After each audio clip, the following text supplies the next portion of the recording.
इंसानी हाथ एक बहुत ही कारआमद ऑर्गन है।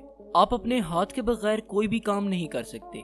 हर छोटे से लेकर बड़ा काम आप अपने हाथ और बाजू की कुव्वत को इस्तेमाल करते हुए सरअंजाम देते हैं। लेकिन क्या हो अगर किसी इंसान का हाथ किसी वजह से जिस्म से अलग हो जाए या फिर किसी हादसे में ज़ाया हो जाए।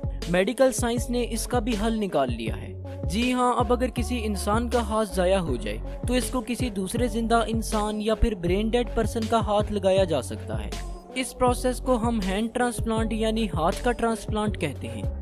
हैंड ट्रांसप्लांट एक ऐसा सर्जिकल प्रोसेस है जिसके दौरान एक इंसान के हाथ को किसी दूसरे जिस्म में ट्रांसप्लांट कर दिया जाता है। आमतौर पर डोनर का हाथ किसी मुर्दा डोनर से लिया जाता है और इसको रिसीवर यानी कि रेसिपिएंट के लिए ट्रांसप्लांट किया जाता है जिसका हाथ किसी वजह से ज़ाया हो गया हो। आज तक जितने भी हैंड ट्रांसप्लांट्स हुए हैं उनमें से ज़्यादातर को एल्बो यानी कि कहनी के नीचे ही इंजाम दिया गया है। हालांकि अबव एल्बो ट्रांसप्लांट भी मकबूलियत हासिल कर रही है।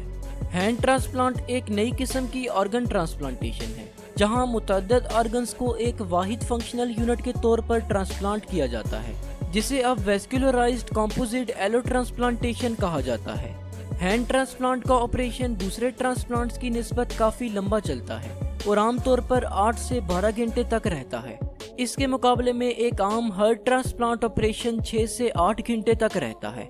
सर्जन्स आमतौर पर हड्डियों को सबसे पहले जोड़ते हैं, इसके बाद वेन्स, आर्टरीज, नर्व, टेंडन्स और स्किन को जोड़ा जाता है। हैंड ट्रांसप्लांट के रेसिपिएंट को दूसरे ट्रांसप्लांट्स जैसे कि किडनी ट्रांसप्लांट के पेशेंट्स की तरह मेडिसिन लेने की जरूरत होती है, क्योंकि हमारा जिस्म इम्यून सिस्टम को हमारे हाथ के खिलाफ एक्टिवेट करने की कोशिश करेगा।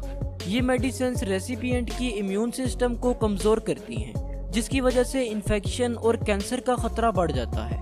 ऑर्गन्स की ट्रांसप्लांट में गुज़िश्ता बरसों में बहुत सारी तरक्की हुई है जिसने इनको काफी हद तक काबिल बर्दाश्त बना दिया है। ट्रांसप्लांट के बाद वसी पैमाने पर हैंड थेरापी होती है जिससे रिसीवर को ट्रांसप्लांटेड हाथ का काम दोबारा हासिल करने में मदद मिलती है। वो मरीज जो हैंड ट्रांसप्लांट के बाद मेडिसिन लेने और बॉडी थेरापी करवा चुके हों उनको नए हाथ या बाजू को एक्टिवेट करने में गैर मामूली कामयाबी मिली है। एक्वाडोर में 1964 में एक हैंड ट्रांसप्लांट हुआ था लेकिन कामयाब नहीं हो सका। इंसानी हाथ के ट्रांसप्लांट में पहली शॉर्ट टर्म कामयाबी न्यूजीलैंड के क्लाइन हिल्म के साथ हुई थी, जो जेल में ही एक हादसे में हाथ खो बैठा था और इस तरह से ये अमल फिर तरतीब में शुरू कर दिया गया। बाजू या हाथ दोबारा हासिल करने से मरीज की जिंदगी के मेयार में बहुत ज्यादा बेहतरी आ सकती है, जिससे वो रोजमर्रा के काम अंजाम दे सकता है जो शायद वो पहले नहीं कर सकता था।